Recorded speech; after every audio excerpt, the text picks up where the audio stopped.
Que el Señor les bendiga, mis queridos hermanos.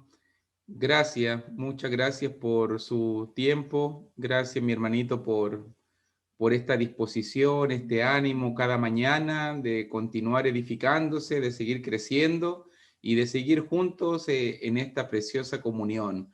Hoy día vamos a continuar en el libro de Filipenses. Allí estamos trabajando normalmente los días lunes, los días jueves, y quedamos en el versículo 15 del capítulo 3.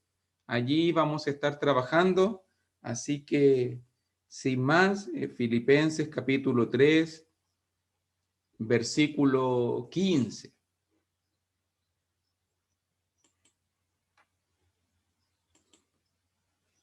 Dice la palabra del Señor: así que todos los que somos perfectos, esto mismo sintamos. Y si otra cosa sentís, esto también os lo revelará Dios. Note muy bien que el enfoque del capítulo 3, nunca se olvide de este contraste. Pablo nos ha hablado abundantemente, Pablo nos ha hablado abundantemente el contraste de perspectivas. La perspectiva humana, carnal, la perspectiva del hombre, el logro, la ostentación, la jactancia, la seguridad en la carne, versus la perspectiva de Dios, la perspectiva del cielo, la perspectiva espiritual. Note que estuvimos dedicándonos un poquito la clase pasada a la frase de lo que somos perfectos, y dijimos que el enfoque aquí en versículo 15 tiene que ver con el proceso cristiano, el proceso de crecimiento, el proceso de madurez, ese proceso que Dios quiere impulsar en cada uno de nosotros. Pablo ya no está pensando solo en el cielo, sino que también, digo yo, como que si estuviese preguntando: ¿y qué hacemos mientras llegamos al cielo? ¿Qué podemos hacer mientras llegamos al cielo? Y Pablo dice: todos los que somos perfectos, esto sintamos, y si otra cosa sentís, esto también os lo revelará Dios. Note que el objetivo del cristiano, dijimos, es avanzar. Un cristiano debe tener metas claras, que sigamos creciendo. El desafío constante y continuo para nosotros es avanzar, es crecer. No nos estancamos, no nos atrofiamos, no nos detenemos, no nos apartamos. Teniendo una meta clara, queriendo llegar al cielo, tu meta en esta vida es seguir avanzando, creciendo, madurando, porque de esa manera estamos en el camino correcto.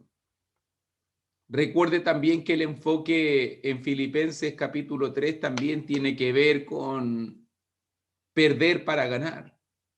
Y hay cosas en esta vida que tenemos que perder para poder ganar las bendiciones espirituales. Y para que todo esto suceda, si tú te fijas muy bien allí en versículo 15, para que esto suceda, tiene que desarrollarse un sentir. Esto mismo sintamos, dice Pablo. ¿De qué manera, me pregunto yo y te pregunto a ti en esta mañana, de qué manera podemos seguir una misma regla? ¿De qué manera podemos sentir lo mismo?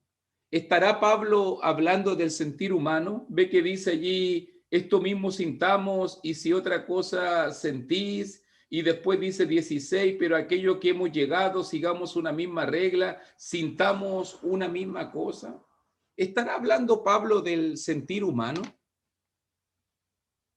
¿Será que el cristiano tiene derecho a decidir lo que siente?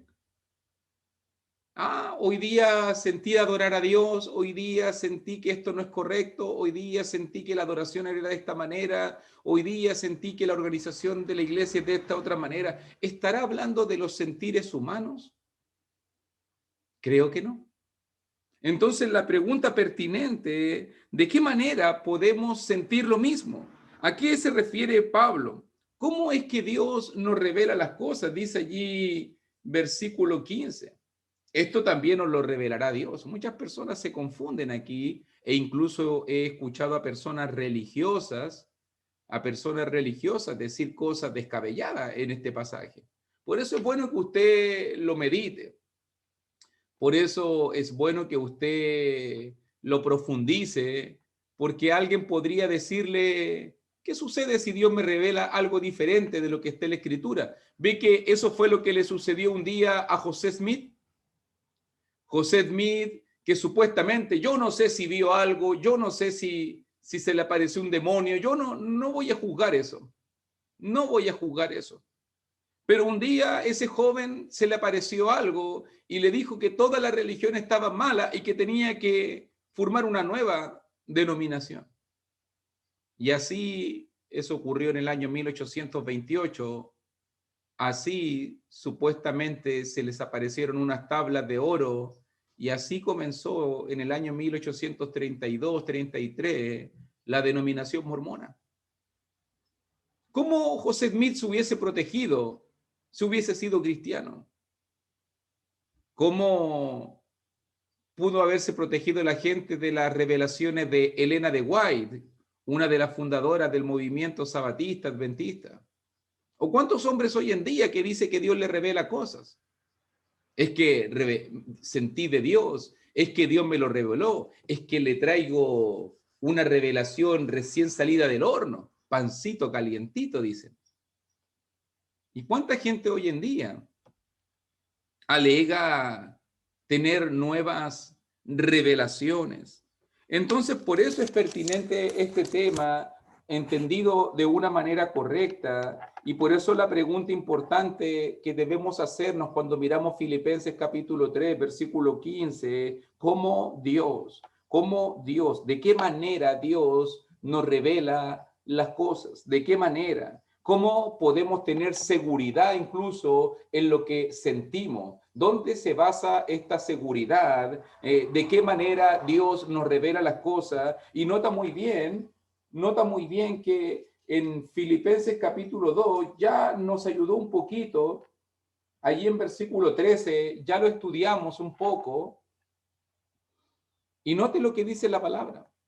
Ahí mismo, Filipenses 2:13, y dice la palabra: porque Dios es el que en vosotros produce así el querer como el hacer por su buena voluntad.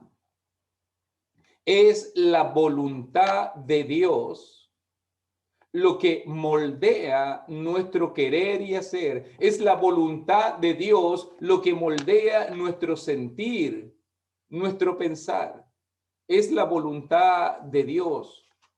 Digámoslo de otra manera, es a través de la palabra, es a través de la revelación verdadera de Dios que tenemos aquí en la Escritura. Y eso significa que cualquier querer, eso significa que cualquier hacer, que cualquier sentir debe ser modelado por la palabra de Dios. No es lo que yo creo sentir, no es lo que yo siento solamente, sino que tengo que preguntarme, ¿qué tenía que haber hecho José Smith? José Smith tenía que haber ido a Gálatas capítulo 1, versículos 6 al 9, y si un ángel del cielo te predica un evangelio diferente, sea anatema. Y tenía que haberle dicho, eres anatema. Me estás predicando un evangelio diferente. Tenía que haberlo confirmado con la palabra. Tenía que haber ido a la palabra, porque así la gente va a llegar a ti hoy día con falsas revelaciones, con falsa doctrina, con falsas enseñanzas, y te va a decir, es que esto Dios me lo reveló, es que esto sentí de Dios para decírtelo a ti. Pero uno que le dice, no, el querer y hacer, mi querer y hacer, mi pensar y mi sentir se definen por la palabra de Dios, por la buena voluntad de Dios. También tienes que recordar, mi hermanito, también debes recordar el contexto de este pasaje. Y el contexto de este pasaje es primer siglo, es la iglesia primitiva, la palabra todavía se estaba revelando, todavía la palabra no estaba completa, estaban recibiéndose las porciones bíblicas a través de los autores inspirados. Entonces, obviamente que este pasaje también habla de que si más adelante, claro, Filipenses fue escrito aproximadamente años 60, 62, y todavía Dios tenía muchas cosas más que mostrar, todavía habían varios libros que tenían que escribirse, las cartas de Juan, las cartas de Pedro, el Apocalipsis, había todavía mucho más que tenía que ser entregado. Entonces también Pablo sabe esto. Y también debe ser entendido en el contexto de una Biblia incompleta en ese tiempo, pero eso nos aplica a nosotros hoy en día, de que tenemos la Biblia ya completa, revelada y compilada. Entonces Pablo también puede decirnos, y si otra cosa sentí, esto también nos lo revelará Dios, claro, porque Dios siguió diciéndole cosas a su iglesia, Dios siguió enseñándole a su iglesia, Dios siguió guiando a su iglesia, por lo menos hasta el final del primer siglo, donde Juan selló la revelación. Entonces también es importante, porque si Dios quería revelarle algo más, Él es soberano y Él podía seguir haciéndolo, pero porque su palabra estaba incompleta. Ahora que su palabra ya está completa, ahora que su palabra ya está revelada, la única fuente de autoridad y donde debemos nosotros someter nuestros quereres y hacer nuestros sentires se encuentran en la buena voluntad de Dios. Nadie puede llegar a ti, hermanito, y este es peligrosísimo. Ya nos vamos a dar cuenta en el pasaje de hoy, porque si tú miras allí en el 3:18, porque por ahí andan muchos, dice Pablo. O sea, Pablo ya identifica la presencia de hombres, de predicadores, de pseudo elegidos, pseudo siervos, pseudo predicadores que andan por allí turbando a las personas. Ya Pablo en el capítulo 3, versículo 1, versículo 2, los llamó perros, los llamó malos obreros, lo llamó los mutiladores del cuerpo. Pablo reconoce que hay gente hoy día que no hace la obra de Dios con los propósitos correctos. Ya Pablo lo dijo también en capítulo 1, que algunos predican por contención, por vanagloria, mostrándonos que hay gente que puede estar predicando incluso hasta un mensaje correcto, pero si lo hace con motivos equivocados, está mal. Aunque Pablo se goza, pero pueden causar mucho daño y perjuicio a la iglesia del Señor. Entonces, por eso mismo, no te viene el argumento. No te viene el argumento. ¿Quién provoca el sentir? ¿Quién provoca el querer? ¿Quién debe moldear tu hacer? La buena voluntad de Dios. Por eso Pablo va a decir en el 3:16, pero en aquello a que hemos llegado, sigamos una misma regla. Y ahí queda más claro. Dios te ha revelado la palabra, ha llegado este conocimiento a ti, sintamos una misma cosa.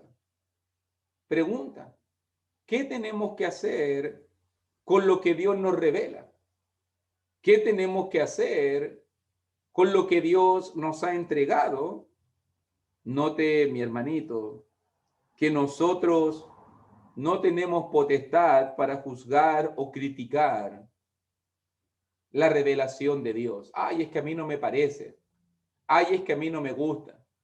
Ay, es que no estoy de acuerdo. No tienes ninguna potestad. Yo no tengo ninguna potestad para poder decir eso. Lo único que yo puedo hacer, mira versículo 16, es recibirlo, es aceptarlo, es seguirlo, es desarrollar el sentir de Cristo. No es nada más que eso. Obedecerlo. Ser guiados por esta palabra. Creemos lo mismo, que creamos lo mismo. ¿Qué quiere provocar la palabra en ti? Que creamos lo mismo. ¿Qué quiere provocar la palabra en mí?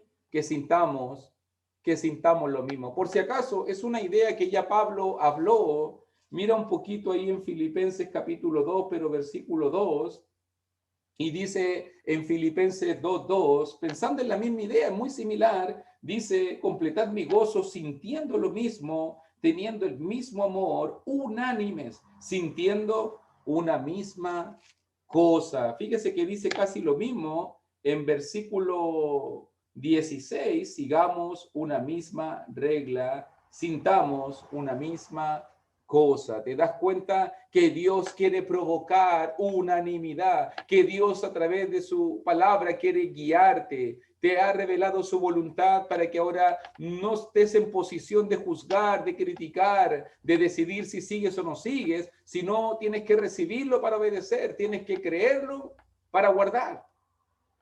Esa es la idea de lo que Pablo está diciendo. Nota cómo se va uniendo el argumento. Pablo desecha todo aquello que le contaminaba. Pablo pone su mirada y su enfoque en la salvación. Pablo sabe que su único objetivo en la vida es ser salvo. Pero Pablo en este momento no es perfecto, no es un celestial. Está en la tierra. ¿Qué hace entonces? Se dedica a crecer. Se dedica a madurar. Se dedica a avanzar, se dedica a estudiar, se dedica a desarrollar este sentir, esta unanimidad. Se dedica a la palabra. Por eso nota que va a decir versículo 17, Filipenses 3:17, hermanos, sed imitadores de mí y mirad a los que así se conducen según el ejemplo que tenéis en nosotros. Tal vez me imagino a Pablo diciendo, ¿y qué pasa con los siervos de Dios? ¿Qué pasa con los hombres que se dedican? ¿Qué pasa con los predicadores, con los siervos? ¿Qué pasa con los que están entregados al ministerio de la predicación? Pablo dice, mírenos a nosotros también. Nosotros también somos un modelo, dice allí, un ejemplo. ¿Y cuál es el ejemplo del predicador cristiano? La coherencia espiritual. Porque si lo que predicamos, si lo que estamos diciéndole a la gente se refleja en nuestra vida, Pablo dice entonces, sed imitadores de mí. El predicador debe ser puesto como un ejemplo. Debe vivir como un ejemplo, debe mostrar, en este caso, la madurez cristiana. Aquí Pablo no se está exaltando por encima de los demás. Solamente Pablo está hablando de coherencia. La gente tiene que ver en ti lo que predicas. ¿Cuántas veces nosotros mismos hemos sido culpables de que la gente se aleje de Dios por nuestro mal testimonio? Decimos cosas que no practicamos, decimos cosas que no vivimos, decimos tener un hogar, decimos tener ser intachables, irreprensibles. Y muchas veces en la intimidad no es así. No damos énfasis en la vida espiritual. ¿Y cuántas veces la gente no terminó diciendo, mira, el hermanito no era nada tan santito como que parecía, mira, y el hermanito tenía otra mujer, mira, y la hermanita no era tan así, y mira los hijos que tenía, esos jóvenes, y mira, quedó embarazada, y cuántas veces la gente no ha juzgado. Los inmaduros no han apuntado a aquellos que están por delante. Pablo dice, cuidado también. Hay muchos por ahí que no hacen la obra correctamente, pero Pablo dice, hermanos, sed imitadores de mí. Pablo se presenta como un ejemplo, sigan nuestro ejemplo. Me recuerdo mucho a las palabras de Primera de Corintios, tal vez tú mismo lo estás pensando ya, porque en Primera de Corintios capítulo 11, versículo 1, dice el pasaje tan cortito allí, Primera de Corintios 11:1, sed imitadores de mí, así como yo de Cristo. Pablo dice, imítenme a mí, porque mi modelo es el modelo de Cristo, porque yo soy un imitador de Cristo. Por eso Pablo siempre se presenta como ejemplo. Mire también aquí en Filipenses capítulo 4. Y en Filipenses capítulo 4, versículo 9, También dice la palabra, Filipenses 4:9, lo que aprendisteis y recibisteis y oísteis y visteis en mí, esto haced, y el Dios de paz estará con vosotros. ¿Qué hay que hacer, hermano? Hay que crecer, hay que madurar, hay que llegar a la perfección. ¿Qué hay que hacer, hermano? Hay que quedarse en la palabra, sentir lo mismo, seguir la misma regla. Hay que dedicarse a la palabra para que la palabra provoque la madurez. Pero ¿qué hay que hacer, hermano? Hay que dar un ejemplo, hay que dar un testimonio, ser coherente con lo que decimos, a lo que vivimos. Sí, tú tienes derecho, hermano. Yo tengo derecho. Tenemos derecho a aprobar a aquellos que nos lideran y a aquellos que nos predican, si realmente son consecuentes, si realmente son un ejemplo palpable, son un ejemplo palpable. Porque si la persona no está siendo un ejemplo de Cristo, si la persona no va a decir algo correcto, si la persona no va a estar viviendo lo correcto, entonces es mejor que dé un pasito al costado y se prepare y se dedique y se enfoque, se oriente, se arrepienta si tiene que arrepentirse. Es importante nuestro ejemplo. Es muy importante. Lo digo de otra forma. Muchas personas, hermanito, muchas personas lo único que tienen de Dios y de su palabra, lo único que tienen de Dios y su palabra, mucha gente, lo único que ve de Dios y su palabra es tu conducta. Es tu conducta. No ven nada más. Mucha gente que está alejada de Dios, lo único que tiene de Dios es a un cristiano cerca que puede mostrarle un testimonio verdadero de un hijo de Dios. Y a veces somos nosotros los que arruinamos el testimonio cristiano y nos dicen esas frases que nos duelen tanto. Y no que tú eres cristiano, y no que tú ibas a la iglesia, no me pegues esa puñalada. Y no que tú eras paciente, vas a la iglesia, ¿por qué te veo insultando y peleando y golpeando? ¿Y cuánto duele a la gente cuando le recuerdan su cristianismo? ¿Por qué? Porque no fueron consecuentes con lo que decían, con lo que hacían. Por eso Pablo dice, es muy importante tu ejemplo, porque tu ejemplo puede ser lo único que la gente va a ver de Cristo, de Dios en este mundo. Y por eso es bonito, es precioso cuando la gente te dice, oye, yo veo algo diferente en ti, veo que tienes paz, veo que tienes amor, veo cómo enfrentas la vida, veo que nunca te airas, que siempre estás contento. Y ahí uno da gloria a Dios porque soy cristiano, voy a la iglesia de Cristo. Me gustaría conocer de esto. Me gustaría tener la fortaleza que tienes tú. Me gustaría tener la paz que tienes tú. Y nota cómo tu ejemplo puede guiar a otros.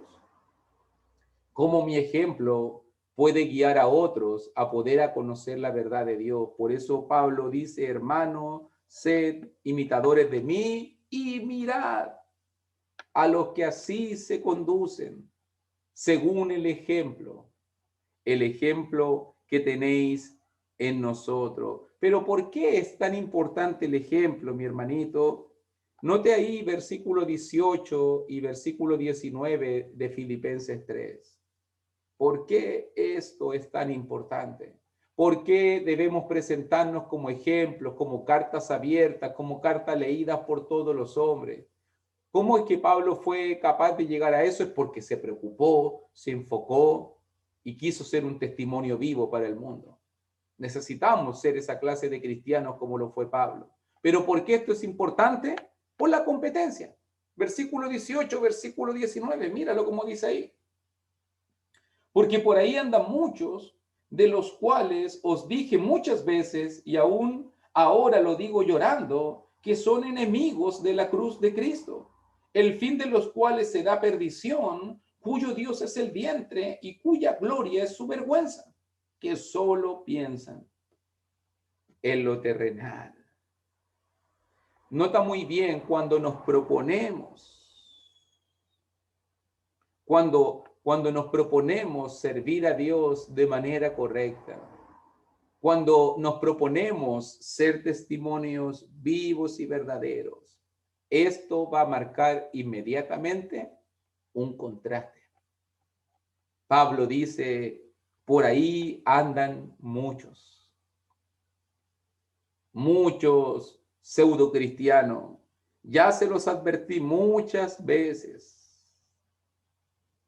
Andan muchos por ahí que no quieren crecer, que no quieren seguir la revelación de Dios, que no quieren ser consecuentes.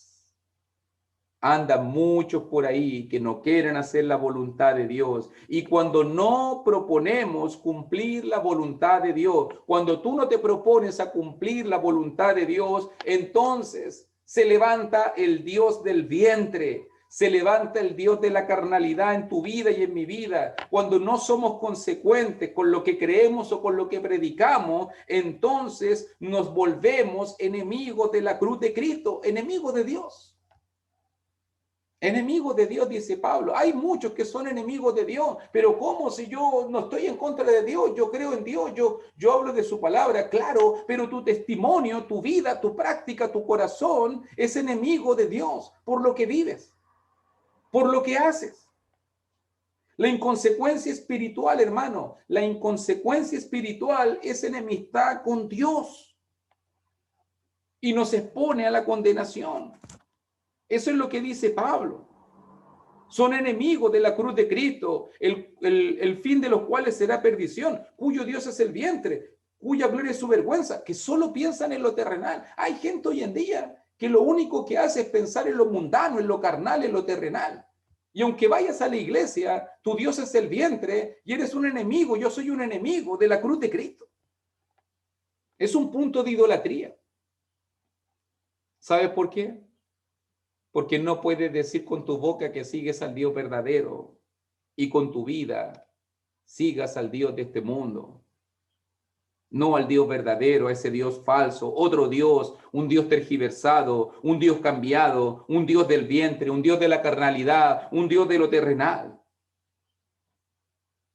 Si no seguimos correctamente la palabra, entonces estamos siguiendo a un Dios falso, hermano. Y esto te lo voy a explicar bien para que tú no digas nunca, no, si todas las religiones llevan al cielo, no, si todos los hermanitos, todas las iglesias también, no importa el camino que tú eliges, me han dicho a mí, todos los caminos llevan a Roma. No, cuidado, cuidado. Hay dioses falsos, hay religiones falsas, cuidado. Cualquier cosa que no sea la voluntad de Dios, no puede ser posible de que haya más de 33.000 denominaciones y todas propongan distintos caminos de salvación y todos propongan distintos planes, distintas adoraciones, distintas organizaciones bíblicas. No puede ser Dios causante de tanta confusión. No. Dios tiene una palabra, Dios tiene una voluntad. Dios tiene su iglesia. Pero cuando la gente hoy en día quiere seguir al Dios del vientre, al Dios de la carnalidad, al Dios de lo terrenal, cree lo que quiere, siente lo que quiere, adora como quiere, vive como quiere, no te preocupes. Si todo lo que haces para Dios está bien. Pero al final, si tú lo miras, mi hermanito, al final, cuando no seguimos la correcta voluntad de Dios, nos volvemos en idólatras. Nos volvemos en terrenales. Esto le afecta profundamente a Pablo. Me llamó la atención, lo emociona, lo entristece, le duele ver a sus hermanos caer. Pablo mismo dice allí, lo digo llorando, verso 18, son enemigos. Te pregunto en este momento, ¿te afecta eso realmente? ¿Te afecta ver a la gente perderse? ¿Te afecta ver a la gente engañarse? ¿Te afecta realmente que tus hermanos caigan de la gracia? ¿Te duele en el corazón como le dolía a Pablo? Esto nos invita a mucho pensar en nuestras emociones, en nuestro sentir. Veo a veces gente que festina con esto, que se ríe, que se jacta, que se engríe. Pero a un cristiano debería dolerle la idolatría de este mundo. A un cristiano debería dolerle las tantas denominaciones que existen en este mundo. A un cristiano debería dolerle que un hermano se aleje de la iglesia. A un cristiano debería dolerle que un cristiano se aparte del camino verdadero, del camino correcto. Debería estar llorando. Un alma se ha perdido. Un alma se ha extraviado. Incluso me pregunto, ¿qué hacemos para evitar esto? ¿Cuántos somos indiferentes? Ah, es tu salvación, te perdiste. ¿Cuántos hoy en día tenemos insensibilidad espiritual? Pablo declara lo malo, denuncia lo malo, pero Pablo le duele ver esto en sus hermanos. Muchos andan por ahí siguiendo al Dios del vientre, el Dios de la conveniencia, el Dios de lo cómodo, el Dios de lo light, el Dios de lo terrenal, donde todo es material, donde el egoísmo prima. Ese es el Dios del vientre, donde la jactancia y la soberbia abundan, donde lo que la gente cree que es glorioso, grandioso, lleno de honra, Dios lo ve como sucio, como podrido, como vergonzoso. ¿Cuánta gente hoy en día está en la iglesia, pero con un enfoque totalmente materialista? ¿Cuánta gente hoy en día troca, y hemos dicho ya, troca lo eterno, lo espiritual, lo celestial, por lo material, por lo terrenal de este mundo? ¿Cuántos no hemos sido culpables muchas veces de seguir al Dios del vientre? ¿Cuál es el Dios del vientre? Hermano, es que no puedo congregarme, es que tengo que trabajar. ¿Cuál es el Dios del vientre? Es que me llegó visita, es que la familia, es que los amigos, es que mis planes, es que mis sueños, es que mi cansancio, es que al final la gente troca lo espiritual, lo eterno, lo glorioso, por cosas de este mundo que se van a perder o que no valen nada, cuyo fin, dice allí, cuyo fin es perdición, cuya gloria es su vergüenza. ¿Dónde está puesta tu mente, hermano? Para que ya vamos terminando. ¿Dónde debe estar puesta mi mente? Nótalo bien. ¿En lo material o en lo espiritual? ¿Dónde está mi enfoque? ¿Dónde está mi norte? ¿Dónde está mi objetivo? Pablo nos ha escrito todo el capítulo. Este es mi enfoque, este es mi objetivo, este es mi norte, esta es mi visión. Ya lo va a decir verso 20-21, dónde está puesta su mirada. Lo vamos a dejar para la próxima clase porque es genial, es maravilloso pensar en versículos 20 y 21. Creo que merece una clase completa. Pero fíjese muy bien que Pablo tiene una meta clara, Pablo tiene un objetivo claro. Pablo dice, prosigo a la meta, al premio del supremo llamamiento. Pablo tiene una meta clara. Por eso, hermanito, aprendamos de Pablo. Ni las falsas doctrinas, ni los falsos hermanos, ni las denominaciones, ni la idolatría, ni el materialismo, ni el consumismo, ni ninguna cosa, ni la ostentación, la jactancia, los logros materiales, el dinero, la familia, los placeres, los amigos. Ninguna cosa tiene que alejarte del único propósito, que es la salvación de tu alma. Que nada impida. Pablo está diciendo, cuidado con esta maleza, cuidado con esta ramita, cuidado con este obstáculo, cuidado con este bache, cuidado con cualquier cosa. Sigue teniendo una meta clara, una meta enfocada. No pierdas por nada de este mundo aquel galardón, porque el que te asió, lo había dicho ya anteriormente en el capítulo 3, el que te asió, el que te agarró, el que te tomó, Dios te trajo a su iglesia para que seas salvo, no para que te pierdas. Dios te trajo a su iglesia para que pienses en lo espiritual, no en lo material. No. Dios te trajo a su iglesia para que adores al Dios vivo y verdadero, no un Dios inventado, al Dios del vientre. Dios te trajo a su iglesia para que te apegues a su palabra, no a lo que creas sentir, a lo que te guste o lo que te parezca. Dios te trajo a su iglesia para ser ejemplos vivos, para ser consecuentes, para ser testimonios a este mundo, para presentarnos como ejemplo a un mundo podrido, a un mundo conveniente, a un mundo cómodo, a un mundo que no quiere seguir. Ya lo dijo en el capítulo 2, una generación maligna y perversa. Y tu misión y mi misión es ser un luminar en este mundo. Que Dios nos ayude, que el Señor nos bendiga, nos dé fuerza, nos motive a poder seguir. Note aquí el objetivo, ser perfectos. El desafío, no ser como aquellos que siguen al Dios del vientre, enemigos de la cruz de Cristo. ¿Qué quieres ser? ¿Un amigo o un enemigo? Que el Señor te bendiga.